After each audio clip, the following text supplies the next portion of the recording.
మా latest videos కోసం మా ఈ తెలుగు న్యూస్ ఛానల్ సబ్స్క్రైబ్ చేసి గంట సింబల్ యాక్టివేట్ చేసుకోండి.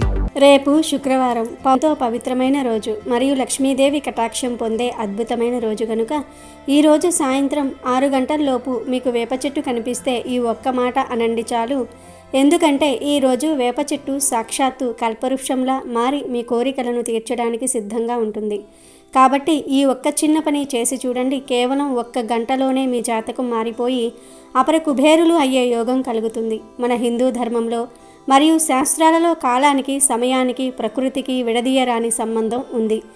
అందులోనూ శుక్రవారం అంటే సాక్షాత్తు ఆ మహాలక్ష్మి అమ్మవారికి అత్యంత ప్రీతిపాత్రమైన రోజు అని మన అందరికీ తెలిసిందే. వారాలలోకెల్లా శుక్రవారానికి ఉన్న ప్రాముఖ్యత అంతా ఇంతా కాదు. సకల సంపదలను, ఐశ్వర్యాలను, సుఖ సంతోషాలను ప్రసాదించే ఆ అమ్మవారి అనుగ్రహం కోసం ప్రతి ఒక్కరూ శుక్రవారం నాడు ఎంతో నిష్టగా పూజలు చేసుకుంటూ ఉంటారు. అయితే శుక్రవారం అంటే కేవలం దీపారాధన చేయటం, లక్ష్మీదేవిని పూజించటం మాత్రమే కాదు, ప్రకృతిలో దాగి ఉన్న దైవ శక్తిని ఆరాధించటం కూడా అని మన పెద్దలు చెప్తూ ఉంటారు. అలాంటి ప్రకృతి శక్తులలో వృక్ష జాతిలోకెల్లా అత్యంత శక్తివంతమైనది, దైవ సమానమైనది వేప చెట్టు. వేప చెట్టు అంటే కేవలం ఒక చెట్టు మాత్రమే కాదు, అది సాక్షాత్తు అమ్మవారి స్వరూపం. ఎక్కడైతే వేప చెట్టు ఉంటుందో అక్కడ దుష్ట శక్తులు, ప్రతికూల తరంగాలు ఉండవని, ఆ ప్రాంతమంతా దైవిక శక్తితో నిండి ఉంటుందని శాస్త్రాలు ఘోషిస్తూ ఉన్నాయి. ముఖ్యంగా శుక్రవారం రోజున వేప చెట్టులో ఉండే శక్తి వేరు. ఆ రోజున సూర్యోదయం నుండి సూర్యాస్తమయం వరకు వేప చెట్టులో అమ్మవారు కొలువై ఉంటారు. అందుకే గ్రామదేవతల ఆలయాల ముందు, శక్తి పీఠాల దగ్గర తప్పనిసరిగా వేప చెట్టు ఉండడాన్ని మనం గమనిస్తూ ఉంటాం. లక్ష్మీదేవికి పసుపు, కుంకుమ, తామర పూలు ఎంత ఇష్టమో వేప చెట్టు కూడా అంతే ఇష్టమని శాస్త్రాలలో చెప్పబడింది. వేప చెట్టు ఆకులలో, కొమ్మలలో, వేర్లల్లో, చివరకు ఆ చెట్టు నుండి వచ్చే గాలిలో కూడా ఔషధ గుణాలు మరియు ఆధ్యాత్మిక శక్తులు నిండి ఉంటాయి. వేప చెట్టు గురించి ఎంత చెప్పుకున్నా తక్కువే అవుతుంది. ఎందుకంటే పురాణాల ప్రకారం అమృతం చిలికే సమయంలో కొన్ని చుక్కలు భూమి మీద పడినప్పుడు అవి వేప చెట్టుగా ఉద్భవించాయని ఒక కథనం ఉంది. అందుకే వేప చెట్టును సంజీవని అని, ఆరోగ్య ప్రదాయిని అని, సకల రోగ నివారణి అని పిలుస్తూ ఉంటారు. ఇది శాస్త్రీయంగా ఎంత నిజమో ఆధ్యాత్మికంగా కూడా అంతే బలమైన నమ్మకం. వేప చెట్టు ఆకులు చేదుగా ఉన్నప్పటికీ అవి మన జీవితంలో ఉన్న చేదును, కష్టాలను తొలగించి తీపిని నింపే శక్తిని కలిగి ఉంటాయి. ముఖ్యంగా ఎవరైతే దీర్ఘకాలిక అనారోగ్య సమస్యలతో, చర్మ సంబంధిత వ్యాధులతో లేదా తెలియని భయాలతో, నర దృష్టితో బాధపడుతూ ఉంటారో వారికి వేప చెట్టు ఒక దివ్య ఔషధం మరియు రక్షా కవచం లాంటిది. వేప చెట్టు నీడలో కాసేపు కూర్చుంటే చాలు మన శరీరంలోని ఆరా శుభ్రపడుతుంది. మన చుట్టూ ఉన్న నెగిటివ్ ఎనర్జీ తొలగిపోయి పాజిటివ్ వైబ్రేషన్ మనలోనికి ప్రవేశిస్తుంది. అంతటి మహత్యం ఉంది కాబట్టే మన పూర్వీకులు ప్రతి ఇంటి పెరటిలో ఒక వేప చెట్టును పెంచారు. తద్వారా ఆ ఇంటికి ఏ గ్రహ దోషాలు, వాస్తు దోషాలు ఉండవని బలంగా నమ్మేవారు. అయితే ఈ కలియుగంలో మనం ప్రకృతి దూరమైపోతున్నాం. కానీ శుక్రవారం నాడు వేప చెట్టు కనిపిస్తే ఈ ఒక్క మాట పలికితే చాలు, లక్ష్మీదేవి అనుగ్రహంతో మీరు అపర కుబేరులుగా మారిపోతారు అని శాస్త్రాలు చెప్తూ ఉన్నాయి. మరి ఇంతకీ ఈ శుక్రవారం రోజు వేప చెట్టు కనిపిస్తే ఏ మాట పలకాలి అనే విషయాన్ని ఇప్పుడు మనం ఈ వీడియోలో వివరంగా తెలుసుకుందాం. ఫ్రెండ్స్, ఫస్ట్ అయితే శ్రీమాత్రే నమః అని కామెంట్ చేయండి. అలాగే ఈ వీడియోకి ఒక లైక్ కొట్టి మా ఛానల్ని సబ్స్క్రైబ్ చేసుకుని మాకు సపోర్ట్ చేయండి. ఇక వీడియోలోకి వస్తే, శుక్రవారం అనేది లక్ష్మీదేవికి ఎంతో ఇష్టమైన రోజు కనుక ఈరోజు ఉదయాన్నే లేచి ఇంటిని శుభ్రం చేసుకున్న తర్వాత స్నానం చేయండి. అలా స్నానం చేసేటప్పుడు మీరు స్నానం చేసే నీటిలో గుప్పెడు వేప ఆకులను తీసుకుని వాటిని బాగా నలిపి ఆ నీటిలో వేయాలి. ఇలా వేప ఆకులు వేసిన నీటితో గనుక శుక్రవారం నాడు స్నానం చేస్తే మీ శరీరానికి పట్టిన సమస్త పీడలు, రోగాలు, దోషాలు, నర ఘోషలు అన్నీ పటాపంచలైపోతాయి. వేప ఆకులకు క్రిములను చంపే శక్తి మాత్రమే కాదు, మన జాతకంలో ఉన్న శని దోషాలను, రాహుకేతు దోషాలను తగ్గించే శక్తి కూడా ఉంది. వేపాకులు వేసిన నీటితో స్నానం చేయటం వల్ల శరీరం తేలిక పడటమే కాదు, మనసు కూడా ప్రశాంతంగా మారుతుంది. తద్వారా లక్ష్మీదేవి అనుగ్రహాన్ని పొందడానికి మనం అర్హులం అవుతాం. స్నానం చేసిన తర్వాత స్వచ్ఛమైన మనసుతో పూజ గదిలో దీపం పెట్టండి. అలాగే ఈరోజు వీలైతే ఇంటి దగ్గరలో లేదా గుడిలో ఉన్న వేప చెట్టు దగ్గర ఒక మట్టి ప్రమిదలో నువ్వుల నూనె లేదా ఆవు నెయ్యి వేసి దీపం పెట్టండి. వేప చెట్టు కింద దీపం పెడితే ఆ వెలుగులో అమ్మవారు సంతోషిస్తుంది. ముఖ్యంగా పెళ్లిగాని వారికి, ఉద్యోగ ప్రయత్నాల్లో ఉన్నవారికి వేప చెట్టు కింద దీపారాధన చేయటం వల్ల శీఘ్రమే శుభవార్తలు అందుతాయని పెద్దలు చెప్తూ ఉంటారు. వేప చెట్టు మొదట్లో నీళ్లు పోసి పసుపు కుంకుమలతో బొట్లు పెట్టి ఆ చెట్టుకు నమస్కరించుకుంటే సాక్షాత్తు ఆ ముగురమ్మల మూలపుటమ్మను పూజించిన ఫలితం దక్కుతుంది. ఇక అసలు విషయానికి వస్తే మీ జాతకాన్ని మార్చేసే ఆ అద్భుతమైన గడియ గురించి చెప్పుకుందాము. రేపు శుక్రవారం సాయంత్రం 6 గంటల్లోపు, అంటే సూర్యుడు అస్తమించడానికి ముందు సమయం చాలా శక్తివంతమైనది. ఈ సంధ్యా సమయంలో లక్ష్మీదేవి సంచరిస్తూ ఉంటుంది. ఈ సమయంలో మీరు గనుక ఒక వేప చెట్టును చూసినట్లయితే అది మీ ఇంటి దగ్గర కావచ్చు, గుడిలో కావచ్చు, లేదా రోడ్డు పక్కన ఎక్కడైనా సరే వెంటనే ఆగి ఆ చెట్టు దగ్గరకు వెళ్ళండి. ఇది చాలా శక్తివంతమైన పరిహారం కాబట్టి శ్రద్ధగా వినండి. సాయంత్రం 6 లోపు ఏ సమయంలో అయినా లక్ష్మీదేవి స్వరూపమైన వేప చెట్టు మీకు కనిపిస్తే ఆ చెట్టు దగ్గరకు వెళ్ళి చెప్పులు విడిచి భక్తిభావంతో ఆ చెట్టును సమీపించండి. కేవలం దూరం నుండి నమస్కారం పెట్టడం కాదు, ఆ చెట్టును స్పర్శించటంలోనే అసలైన రహస్యం దాగి ఉంది. మీరు ఆ వేప చెట్టును 2 చేతులతో ఆప్యాయంగా హత్తుకోండి, లేదా కనీసం 3 సార్లు ఆ చెట్టు కాండం మీద మీ చేతితో టచ్ చేయండి. ఇలా చేయటం వల్ల మీలో ఉన్న ప్రతికూల శక్తి ఆ చెట్టు ద్వారా భూమిలోనికి వెళ్ళిపోయి ఆ చెట్టులో ఉన్న దైవిక శక్తి మీ శరీరంలోనికి ప్రవహిస్తుంది. ఇది ఒక ఎనర్జీ ఎక్సర్సైజ్ ప్రాసెస్ లాంటిది. చెట్టును హత్తుకున్నప్పుడు లేదా తాకినప్పుడు మనసులో అమ్మవారిని తలుచుకుంటూ, తల్లి నా కష్టాలన్నీ తొలగించు, నాకు ఐశ్వర్యాన్ని ప్రసాదించు అని బలంగా సంకల్పం చేసుకోండి. ఆ స్పర్శలో ఒక తెలియని అనుభూతిని మీరు పొందుతారు. అమ్మవారే స్వయంగా మిమ్మల్ని ఆశీర్వదిస్తున్నట్లుగా అనిపిస్తుంది. ఆ తర్వాత ఆ వేప చెట్టుకు సాష్టాంగ నమస్కారం లేదా మామూలుగా 2 చేతులు జోడించి నమస్కారం చేసుకోండి. నుదుటిని చెట్టుకు ఆంచి నమస్కరించటం ఇంకా మంచిది. ఇప్పుడు అసలైన కీలక ఘట్టం. వేప చెట్టు దగ్గర నిలబడి లేదా కూర్చుని లక్ష్మీదేవికి మరియు వేప చెట్టుకి సంబంధించిన ఒక శక్తివంతమైన మంత్రాన్ని పఠించాలి. ఆ మంత్రం ఏమిటి అంటే, ఓం శ్రీ మహాలక్ష్మి స్వరూపాయే నింబ వృక్షాయే నమః అనే మంత్రాన్ని, లేదా మీకు ఇది కష్టంగా అనిపిస్తే కేవలం ఓం శ్రీ మహాలక్ష్మియే దేవియే నమః అని అయినా సరే 11 సార్లు భక్తి శ్రద్ధలతో పఠించండి. ఈ మంత్రాన్ని పఠించేటప్పుడు మీ దృష్టి అంతా ఆ వేప చెట్టు మీదే ఉంచండి. ఆ చెట్టు ఆకుల కదలికలో అమ్మవారి అనుగ్రహాన్ని దర్శించండి. కేవలం 11 సార్లు మాత్రం చెప్పటం పూర్తయిన తర్వాత వెంటనే వెనక్కి తిరిగి వచ్చేయకండి. అక్కడే వేప చెట్టు నీడలో ఆ చెట్టు మొదలు దగ్గర కాసేపు కనీసం 5 నిమిషాల పాటైనా కళ్ళు మూసుకుని ప్రశాంతంగా కూర్చోండి. ఆ సమయంలో వేప చెట్టు నుండి వచ్చే గాలిని, ఆ వాతావరణాన్ని ఆస్వాదించండి. ఆ గాలి మీ శ్వాస ద్వారా లోపలికి వెళ్ళినప్పుడు మీలో ఉన్న రుగ్మతలన్నీ తొలగిపోతాయని భావించండి. ఇలా కాసేపు కూర్చొని రావటం వల్ల ఆ చెట్టుకు ఉన్న పాజిటివ్ ఎనర్జీ మీ ఆరా చుట్టూ ఒక రక్షణ వలయంలో ఏర్పడుతుంది. ఇది మీ మనసును ఎంతగానో తేలికపరుస్తుంది. ఒక తెలియని ధైర్యం, ఆత్మవిశ్వాసం మీలో కలుగుతాయి. ఇలా ఈ శుక్రవారం రోజు ఉదయం 6 నుండి సాయంత్రం 6 గంటల్లోపు ఎప్పుడో ఒకసారి వేప చెట్టు దగ్గర భక్తితో, నమ్మకంతో ఈ చిన్న పని చేస్తే మీకు ఉన్న కష్టాలు, సమస్యలు మంచులా కరిగిపోతాయి.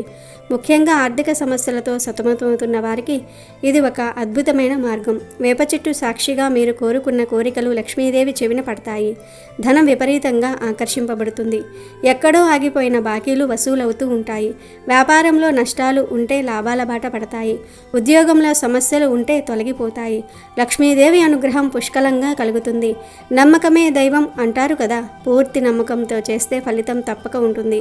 అయితే ఈ పరిహారాన్ని కేవలం ఒక్క శుక్రవారంతో ఆపేయకుండా వరుసగా 3 శుక్రవారాల పాటు చేస్తే తిరిగిలేని రాజయోగం పడుతుంది.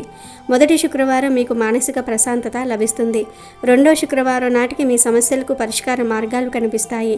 3వ శుక్రవారం నాటికి మీ ఆర్థిక స్థితిలో అనూహ్యమైన మార్పులను మీరు గమనిస్తారు. అప్పటి వరకు ఉన్న అడ్డంకులన్నీ తొలగిపోయి మీరు చేసే ప్రతి పనిలో విజయం చేకూరుతుంది.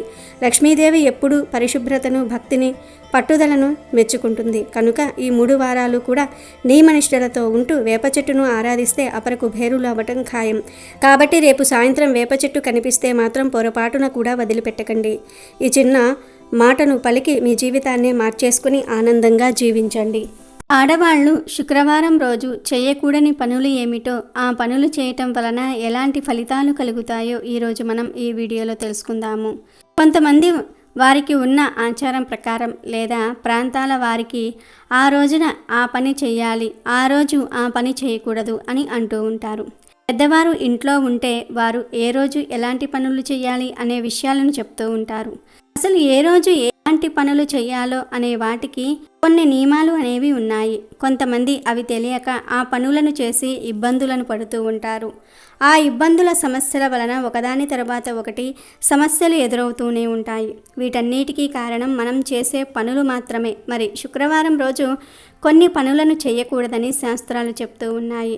శుక్రవారం రోజు మనకు తెలియకుండానే చేసే పనుల వలన ఇబ్బందులను ఎదుర్కోవలసి వస్తుంది. కాబట్టి శుక్రవారం రోజు ఆడవాళ్ళు ఎలాంటి పనులను చేయకూడదో తెలుసుకునే ముందు ఒక చిన్న కథను గురించి ఇప్పుడు మనం తెలుసుకుందాము. ఒకానొకప్పుడు ఒక ఊరిలో ఒక అమాయకపు పిచ్చుక ఉండేది.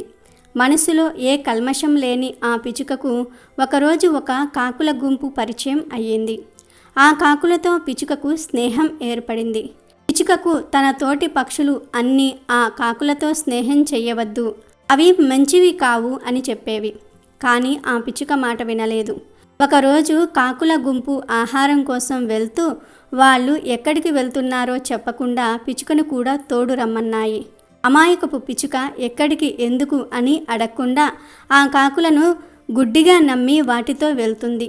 కాకులు ఒక పొలంలోనికి వెళ్ళి అక్కడ మొక్కలన్నిటినీ కూడా ధ్వంసం చేయసాగాయి. పిచ్చుక నిస్సహాయంగా ఏమీ చెయ్యాలో తెలియక అటూ ఇటూ గెంతుతూ ఉంది. ఇంతలో ఆ పొలం రైతు అక్కడకు పరిగెత్తుకుంటూ వచ్చి ఒక పెద్ద కర్రతో ఆ కాకులను కొట్టడం మొదలుపెట్టాడు. కాకుల గుంపుకు ఇది అలవాటే. అవి తుర్రున ఎగిరిపోయాయి. పిచ్చుక రైతులకు దొరికిపోయింది. బాబోయ్ బాబోయ్, నా తప్పేమీ లేదు, నేను అమాయకురాలిని, నేనేమీ చేయలేదు, నన్ను వదిలివెయ్యండి అని పిచ్చుక ప్రాధేయపడింది. కానీ పంట నాశనమైన రైతులు కోపం మీద ఉన్నారు. పిచ్చుక మాట నమ్మలేదు కదా. దానివైపు అసహ్యంగా చూసి మరో 2 దెబ్బలు వేశారు. ఇతరులు మన మిత్రులను చూసి మన గుణం ఏమిటో నిర్ధారించుకుంటారు. అందుకే మనం మంచిగా ఉన్న మన స్నేహితులు చెడువారైతే మనం కూడా చెడ్డవాళ్ళమనే అనుకుంటూ ఉంటారు. ఇక వీడియోలోకి వస్తే, ఆడవారు శుక్రవారం రోజున తెలియక కొంతమంది బూజులను దులుపుతూ ఉంటారు. కానీ శుక్రవారం రోజు బూజును శుభ్రం చేయకూడదు. అలా చేయటం వలన మీ ఇంటి నుండి లక్ష్మి బయటకు వెళ్ళిపోతుంది. చాలామంది శుక్రవారం ఇల్లు తుడిచేటప్పుడు గుమ్మాల వద్ద లేదా కిటికీల వద్ద బూజు కనిపిస్తూ ఉంటుంది. గబిక్కిన తుడిచేస్తూ ఉంటారు. పొరపాటును కూడా శుక్రవారం రోజు బూజును మాత్రం దులిపినట్లయితే ఇంటి నుండి లక్ష్మీదేవి బయటకు వెళ్ళిపోతుందని పెద్దలు చెప్తూ ఉన్నారు.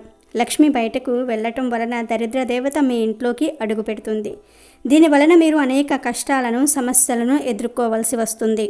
అలాగే కొంతమంది శుక్రవారం రోజు పూజ గదిని శుభ్రం చేస్తూ ఉంటారు. మీ ఇంట్లో ఉన్న చెత్తనంతా కూడా, అంటే పాత సామాన్లను, పాత బట్టలను ఇస్తూ ఉంటారు. కానీ అలా చేయకూడదు. శుక్రవారం రోజు చేతికి ఉన్న గాజులను తీయకూడదు. గాజులు కూడా పగలకుండా ఉండేలాగా జాగ్రత్తగా చూసుకోవాలి. గాజులు సౌభాగ్యానికి గుర్తు. అటువంటి గాజులను శుక్రవారం రోజు తీయటం వలన మీకు మీ వైవాహిక జీవితంలో ఇబ్బందులు అనేవి వస్తూ ఉంటాయి. భార్యాభర్తల మధ్య గొడవలు జరుగుతూ ఉంటాయి. మీ భర్త చేసే వ్యాపారాలలో నష్టాలు ఏర్పడుతూ ఉంటాయి. దీని వలన ధన సమస్యలను ఎదుర్కోవలసి వస్తుంది. కాబట్టి శుక్రవారం రోజు మీ చేతికి ఉన్న గాజును తీయకుండా ఉండటం వలన మీ భర్త ఆయురారోగ్యాలతో ఆనందంగా జీవిస్తాడు. మహిళలు ముఖ్యంగా గాజులను ధరించేటప్పుడు ఎరుపు లేదా పచ్చరంగు మట్టి గాజులను ధరించటం వలన మీకు సౌభాగ్యం లభిస్తుంది. దీనితో మీరు ఆనందంగా ఉంటారు. అలాగే శుక్రవారం రోజు పసుపు కుంకుమ డబ్బాలను ఖాళీ చేయకూడదు. కొన్నిసార్లు అవి మన చేతిలో నుండి జారి కింద పడిపోతూ ఉంటాయి. ముఖ్యంగా శుక్రవారం రోజు అలా జారకుండా చూసుకోవాలి. అలా పసుపు కుంకుమలు కింద పడటం వలన మీకు ఏదో ఒక సమస్య రాబోతూ ఉన్నదని అర్థం చేసుకోవాలి. కాబట్టి పసుపు కుంకుమల విషయంలో జాగ్రత్తను పాటించాలి. పువ్వులను కొంతమంది పారేస్తూ ఉంటారు. అంటే గుమ్మాలకు తోరణంగా కట్టిన పువ్వులను లేదా దేవుణ్ణి పూజించిన పువ్వులను శుక్రవారం రోజు తీయకూడదు. ఇలా చేయటం వలన మీరు అనేక సమస్యలను ఎదుర్కొంటారు. కాబట్టి శుక్రవారం పువ్వులను విసిరివేయటం, పారేయటం వంటి పనులను చేయకూడదు. బుధవారం, గురు, శుక్రవారాలలో అమ్మవారికి లేదా వినాయకుడిని పూజించిన వారు లేదా ఏదైనా ఒక పూజను చేసుకున్న వారు శుక్రవారం రోజు పూజ చేసిన పటాన్ని కదపకూడదు. ఇలా చేయటం వలన లక్ష్మీ అనుగ్రహం మీ మీద నుండి తొలగిపోతుంది. లక్ష్మీ అనుగ్రహం లేకపోతే అనేక కష్టాలను ఎదుర్కోవాల్సి వస్తుంది. అలాగే కొంతమంది వివాహం జరిగిన అమ్మాయిలను పుట్టింటి నుండి అత్తవారింటికి శుక్రవారం రోజు పంపిస్తూ ఉంటారు. ఇలా శుక్రవారం రోజు ఆడపిల్లను ఇంటి నుండి బయటకు పంపివేయటం వలన లక్ష్మీదేవి కూడా ఇంటి నుండి బయటకు వెళ్ళిపోతుంది. ఏదో అర్జెంటు పని ఉందని కొంతమంది అలా శుక్రవారం రోజున వెళ్ళిపోతూ ఉంటారు, కానీ అలా వెళ్ళకూడదని శాస్త్రాలు కూడా చెప్తూ ఉన్నాయి. శుక్రవారం లక్ష్మీప్రదమైన రోజు. శుక్రవారం అంటే లక్ష్మీదేవికి చాలా ప్రీతికరం కాబట్టి శుక్రవారం రోజు కూడా ఆడవారు తలంటు స్నానాన్ని చేయకూడదు. శుక్రవారం రోజు తల స్నానాన్ని చేయటం వలన లక్ష్మీదేవి మీ ఇంటి నుండి బయటికి వెళ్ళిపోతుంది. శుక్రవారం తల స్నానాన్ని చేయటం వలన లక్ష్మీదేవికి శిరోభారం అంటే తల భారం కలిగి ఇంట్లో నుండి బయటకు వెళ్ళిపోతుంది. లక్ష్మి అంటే ధనాన్ని వృద్ధి చేసేది. అటువంటి లక్ష్మిని పెంచుకోవడానికి ప్రయత్నించాలి కానీ తగ్గించుకుంటాకి కాదు. అంటే శుక్రవారం రోజు ఇలాంటి పనులు చేయటం వలన మీ ఇంట్లో ఉన్న అభివృద్ధి, సంపద అనేవి లక్ష్మీదేవితో పాటు బయటకు వెళ్ళిపోతాయి. ఇలా చేయటం వలన అనేక సమస్యలు అనేవి ఎదురవుతూ ఉంటాయి. మామూలుగా మనకు వారాలు 7 రోజులు. దీనిలో ఒక్కొక్క రోజుకు ఒక్కొక్క అధిపతి అనేవాడు ఉంటాడు. గ్రహాల రీత్యా ఉంటూ ఉంటాయి. అలాగే శుక్రవారానికి శుక్రుడు అధిపతి కాబట్టి శుక్రవారం రోజు శుక్రుడిని పూజించుకోవాలి, లేదా ఇంట్లోకి ఏమైనా తెచ్చుకోవాలి. పూజిస్తే పూజ అనేది అభివృద్ధి చెందుతుంది.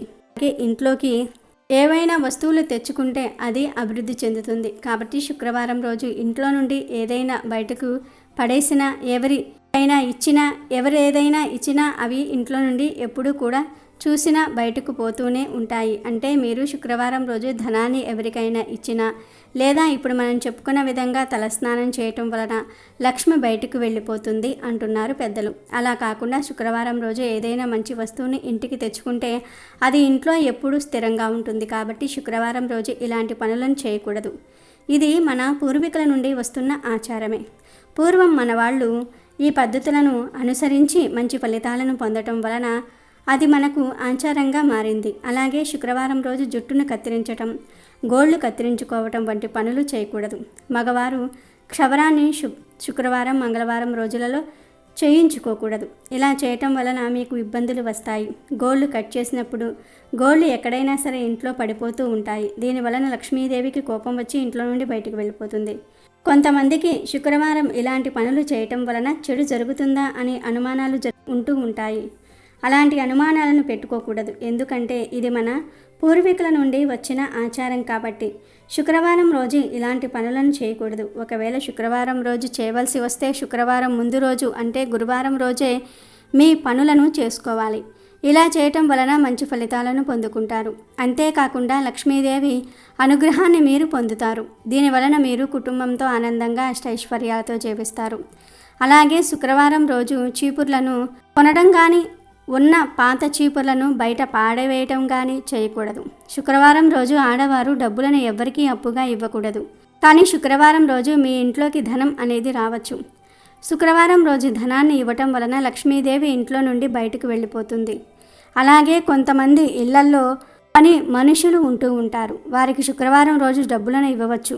ఎందుకంటే మీరు పని చేయించుకున్నారు కాబట్టి శుక్రవారం రోజు డబ్బులను ఇవ్వచ్చు. కాను వట్టిగా కానీ అప్పుగా కానీ డబ్బులను శుక్రవారం రోజున ఇవ్వకూడదు. అలాగే శుక్రవారం రోజు పువ్వులను, పండ్లను దానంగా ఇవ్వటం వలన మీకు మంచి జరుగుతుంది.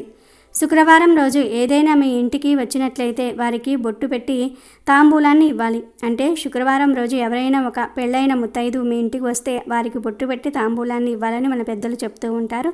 ఇది మన అందరికీ తెలిసిన విషయమే.